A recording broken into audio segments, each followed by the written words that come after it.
It's an important book in more than one way.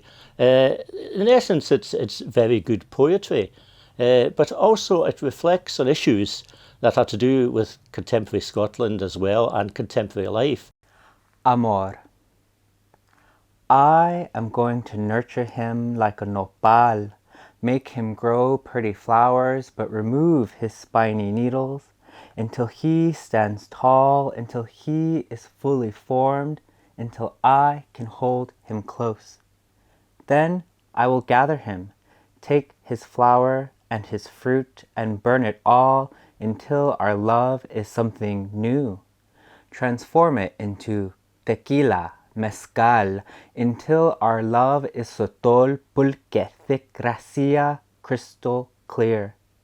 Like the drink, our love will be pure, will burn our tongues and throats, will bring the blues in the morning.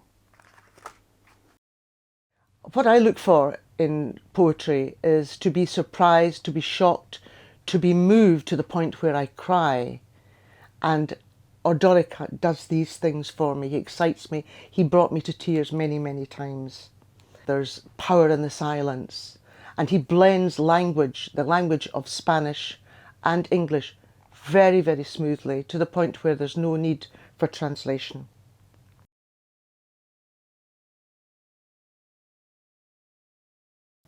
We brought out sugar pink icing for the Saturday tea, an indoor picnic watching the A-Team, stuffing our faces with sugar pink Turkish delight, your sugar pink lips marking me, claiming me.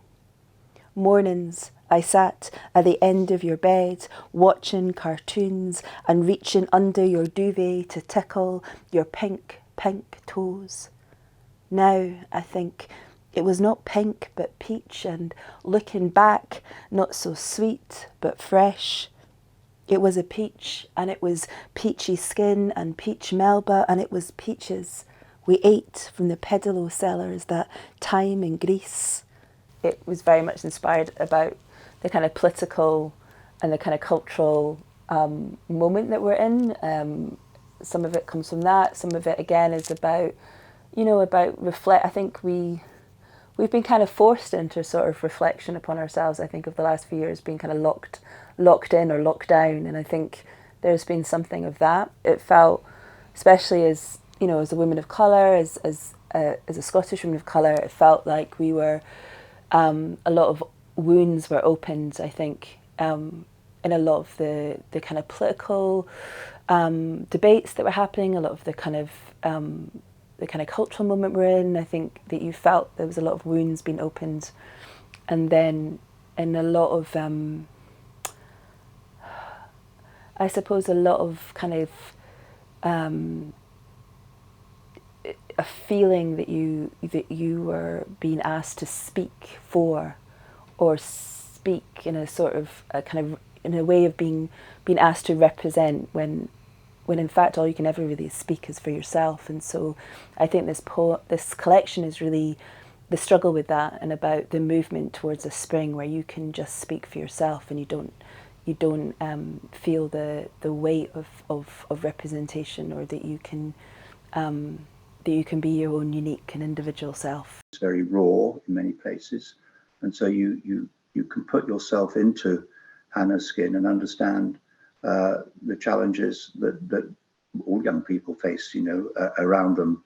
And so I think it's a very nice volume.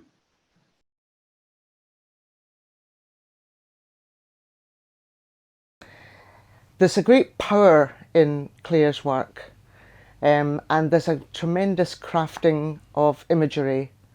At the same time, her language is simple, but it's intense.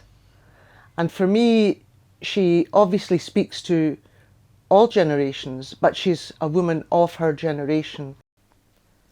Library. I could come back here at 80 and it would all be the same. Still those blossom lollipops of trees, torn blooms on the tarmac like failed tests.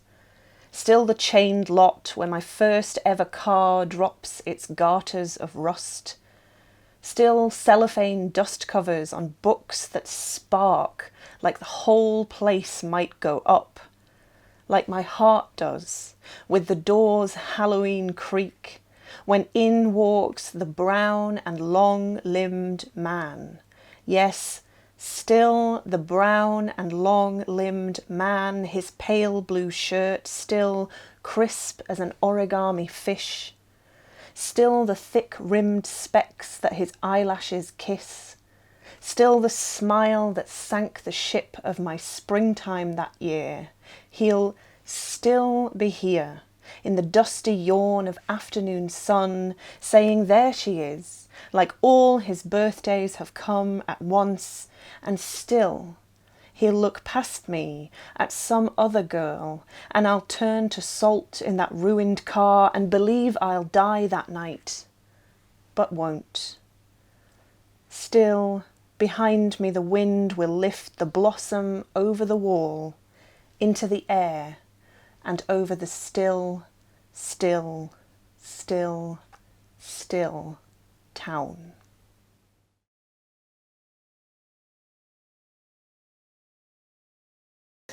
An an tasclan scoiollas na halba má chuinechan Séamus Mór McKinnick. Leach an tasclain cha chuit mi an clac di sirim ach má láb clár farsing darach an doris agus brúi mi fáscailte é.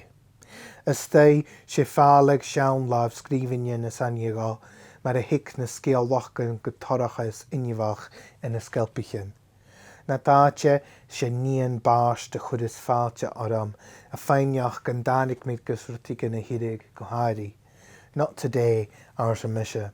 Go jeireh ha mé a sonna bhí cála éis na hárain. Fiach an noch an a rán cearsta go chearstám nam laibh is díga fihibh orm an na féile.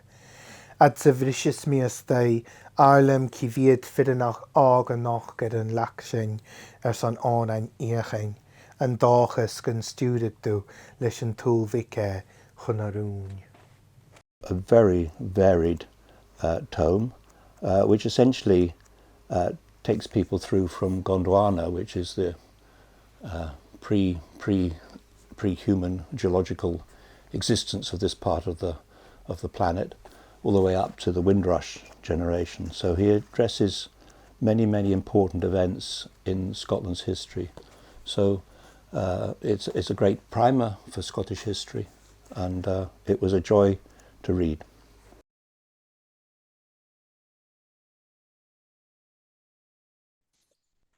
The problem with indigo. The sky is a textile conglomerate. We bit a hole in the economic donut. At any moment, dreaming element or electrical storm of the movie or the troposphere sewn to my tongue. Imagine if carbon came as soft serve. One of the ghosts was a polar thought and tasted of lyric. It split down the middle with cream, and the earth was inside like the stone of a peach.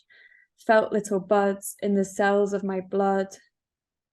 Exhalations of cloud vines anywhere. I wanted to pass the more decorative energy, and I wanted to sleep forever until everything we did was undone as it was. Milking computer with the moon. Its iris became a rose in your eye and looped back into phantosmia, sequined the dark with notes of underripe banana, bergamot and petrichor, curing diacritics for breakfast, varnish cash, the last of our futures, scented. How to live now without drying the ice after party towards which our bus heaved likeness tussocks, a snog of lost solarity. I wanted to enter with sincerity, my hundreds and thousands, the M8 bridge to nowhere. It's important because climate change is one of the key aspects that people are concerned with now, and it is not overtly about climate change in the Anthropocene, but it does set the concerns in a easy to access way. So the concerns of climate change are out there embedded in this book, quite nicely broken up by illustrations that Maria has made at each section, and those illustrations one can almost see the parts of the poem that come out into the illustrations. So I think this made a very nice volume. It's a kind of mixture between experience and dreaming part of it. You know, it challenges your meaning of not just the world, but also of the word itself. I found it to be a real breath of fresh air.